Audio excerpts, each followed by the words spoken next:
ரீசெண்டாக Korean serial ஒன்றுத்துலேருந்து ஒரு scene பார்த்தேன். இந்த ஹீரோயின் வந்து கோமாலேருந்து எழுந்துக்கிறாங்க. எழுந்துக்கும் போது அவங்களுக்கு ஒரு பவர் வருது. என்னன்னா, எதிர்க்க வரவங்க மேலே வந்து ஒரு ஹார்ட் சிம்பிள், அது பக்கத்தில் ஒரு நம்பர். அவங்களுக்கு எவ்வளவு இவங்க மேலே கேர் காமிக்கிறாங்கங்கிற குறிப்பிடுறது அந்த நம்பர். ஸோ முன்னாடியே பாய் ஃப்ரெண்ட் உட்காந்துட்டு இருக்காரு. பார்த்தா அந்த ஹார்ட் சிம்பிள் பக்கத்தில் 9ன்னு இருக்கு. இவங்களுக்கு ஒரே சந்தோஷமாயிடுச்சு. அப்பா, என் பாய் ஃப்ரெண்ட் எவ்வளோ லவ் பண்ணுறான்னு 9 out of 10 இருக்கு அப்படின்னு.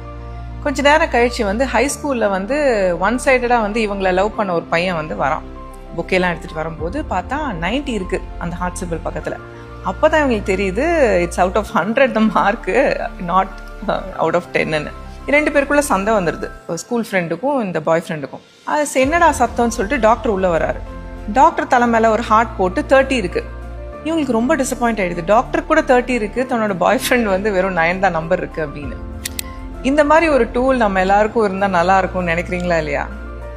ஆக்சுவலி வந்து கடவுள் வந்து நமக்கு யார் நல்லது செய்கிறாங்க, யார் கெடுதல் செய்கிறாங்க, யார் நல்லவங்க யார் கெட்டவங்கன்னு கண்டுபிடிக்கிறதுக்கு ஒரு டூல் வச்சுருக்காரு. அந்த டூல் பேர் தான் கஷ்டகாலம். நம்ம கஷ்டகாலம் வரும்போது தான் நம்மளுக்கு யார் இருக்கா, நம்மளுக்கு எதிராக யார் இருக்கான்னு நம்மளுக்கு ஈஸியாக தெரியும்.